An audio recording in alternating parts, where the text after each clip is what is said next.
कहानी की शुरुआत होती है हजारों साल पहले से, जब एक वेनवू नाम के आदमी को 10 जादुई रिंग्स मिलती है। इन रिंग्स की ताकत से वेनवू की उम्र बढ़ना बंद हो जाती है और वह बहुत ताकतवर हो जाता है। और इन्हीं रिंग्स की मदद से वेनवू 10 रिंग्स नाम की एक खतरनाक आर्मी बनाता है और धीरे धीरे पूरी दुनिया में अपना डर फैला देता है। वेनवू कई सदियों तक राज करने के बाद अब उसका लड़ाइयों और सत्ता से मन भर चुका था। अब वह ऐसी रहस्यमयी चीजों की तलाश करने का फैसला लेता है जो इस दुनिया में आज तक किसी ने नहीं देखी। इसी दौरान उसे एक रहस्यमयी जगह के बारे में पता चलता है जिसका नाम था तालो। यह एक जादुई दुनिया थी जहां रहस्यमयी शक्ति या और अजीब जीव रहते थे। और यही से शुरू होती है हमारी आज की असली कहानी, शांग-ची। रहस्यमयी जगह तालो के बारे में कहा जाता था कि वह आम दुनिया का हिस्सा नहीं है। वहां तक पहुंचना लगभग नामुमकिन था क्योंकि उसका रास्ता एक जादुई जंगल से होकर जाता था। ये जंगल किसी भूल भुलैया की तरह था जो अंदर आने वालों को जिंदा वापस नहीं जाने देता था। लेकिन वेनवू इतनी आसानी से हार मानने वालों में से नहीं था। वह अपने कुछ आदमियों के साथ तालो का रास्ता खोजने निकल पड़ा। जंगल के अंदर जाते ही उन पर हमला होने लगा और उसके ज्यादातर आदमी वहीं मारे गए। लेकिन अपनी रिंग्स की ताकत से वेनवू किसी तरह उस जंगल को पार करके तालो के प्रवेश द्वार तक पहुंच जाता है। वही उसकी मुलाकात होती है यिंगली से। यिंगली तालो की रक्षक थी और उसके पास भी रहस्यमयी शक्तियां थी। जब वेनवू तालो के अंदर जाने की कोशिश करता है तब यिंगली उसे रोक देती है। इसके बाद दोनों के बीच जबरदस्त लड़ाई होती है। वेनवू अपनी रिंग्स की पूरी ताकत इस्तेमाल करता है लेकिन फिर भी वह यिंगली को हरा नहीं पाता क्योंकि तालो के लोगों की शक्ति या किसी आम इंसान से कहीं ज्यादा थी। लेकिन लड़ते लड़ते दोनों एक दूसरे को पसंद करने लगते हैं। धीरे धीरे उनका रिश्ता प्यार में बदल जाता है। इसके बाद वेनवू बार बार तालो आने लगा और धीरे वेनवू के साथ उसके देश चली जाती है और दोनों शादी कर लेते हैं। अब हमें पता चलता है कि तालो छोड़ने के बाद यिंगली की जादुई शक्ति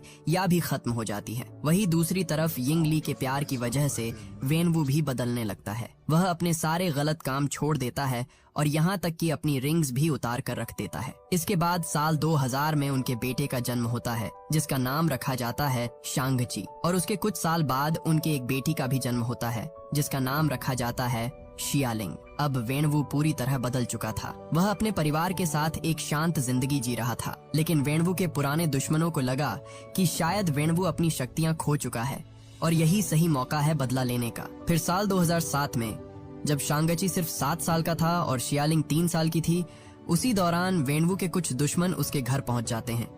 लेकिन उस दिन वेनवू घर पर नहीं था। घर पर सिर्फ यिंगली और उसके दोनों बच्चे मौजूद थे। वे लोग वहां वेनवू को मारने आए थे।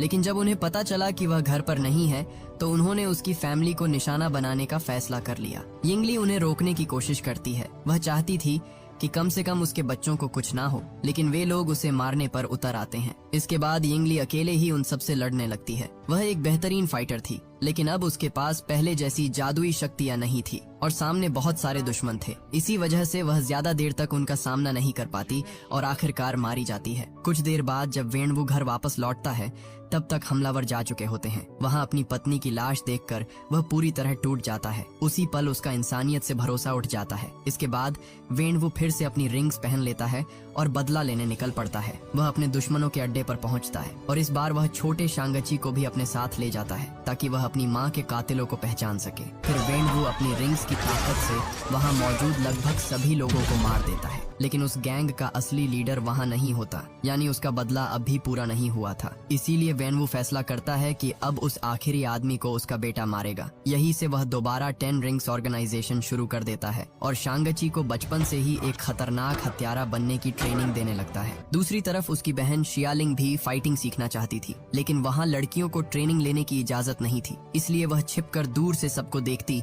और खुद ही प्रैक्टिस करने लगती है। उधर अपनी जान बचाने के लिए उस गैंग का लीडर लगातार छिपता फिर रहा था। फिर साल 2014 में शांग-ची 14 साल का हो जाता है और अब उसकी ट्रेनिंग पूरी हो चुकी थी। अब शांग-ची एक बेहद खतरनाक फाइटर बन चुका था। इसी दौरान वेनवू को आखिरकार उस आदमी का पता चल जाता है जिसने यिंगली की मौत में हिस्सा लिया था। इसलिए वह शांग-ची को उसे मारने भेज देता है। शांग-ची अमेरिका पहुंचता है और अपने पिता का दिया हुआ मिशन पूरा कर देता है। लेकिन उस आदमी को मारने के बाद उसे एहसास होता है कि बदले की आग में वह अपनी माँ की सीख और संस्कार भूल चुका है। उसे अपने की पर बहुत पछतावा होता है। इसलिए वह फैसला करता है कि अब वह कभी अपने पिता के पास वापस नहीं जाएगा। इसके बाद शांग-ची सैन फ्रांसिस्को चला जाता है, अपना नाम बदल लेता है और एक आम इंसान की तरह नई जिंदगी शुरू कर देता है। दूसरी तरफ शियालिंग लगातार अपने भाई का इंतजार करती रहती है, लेकिन जब कई साल गुजर जाते हैं और शांगची वापस नहीं आता, तब उसे समझ आ जाता है कि अब उसे अकेले ही जीना होगा।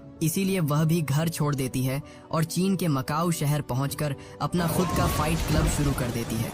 उधर वेनवू को अपने दोनों बच्चों की पूरी खबर थी। वह चाहता तो उन्हें जबरदस्ती वापस ला सकता था, लेकिन वह उन्हें अपनी मर्जी से जीने का मौका देता है। फिर एक दिन वेनवू के साथ कुछ अजीब होने लगता है। उसे अपनी मरी हुई पत्नी यिंगली की आवाज सुनाई देने लगती है। वह आवाज वेनवू से कहती है कि वह अभी भी जिंदा है और तालो के लोगों ने उसे कैद करके रखा हुआ है। वह आवाज लगातार वेनवू से मदद मांग रही थी। ये सब सुनकर वेनवू को यकीन हो जाता है कि तालो के लोगों ने यिंगली को सजा देकर कैद कर रखा है, क्योंकि उसने उनके खिलाफ जाकर उससे शादी की थी। इसीलिए वेनवू फैसला करता है कि वह तालो जाकर अपनी पत्नी को वापस लेकर आएगा। लेकिन तालो तक पहुंचना आसान नहीं था। वहां जाने के लिए उस जादुई जंगल को पार करना पड़ता था, जो किसी को भी अंदर नहीं जाने देता था। तभी वेनवू को उन 2 लॉकेट्स की याद आती है जो यिंगली अपने बच्चों के लिए छोड़ गई थी। ये साधारण लॉकेट नहीं थे, बल्कि जादुई चाबियां थीं। इन्हें एक खास ड्रैगन मूर्ति पर लगाने से तालो का रास्ता खुल जाता था। लेकिन समस्या यह थी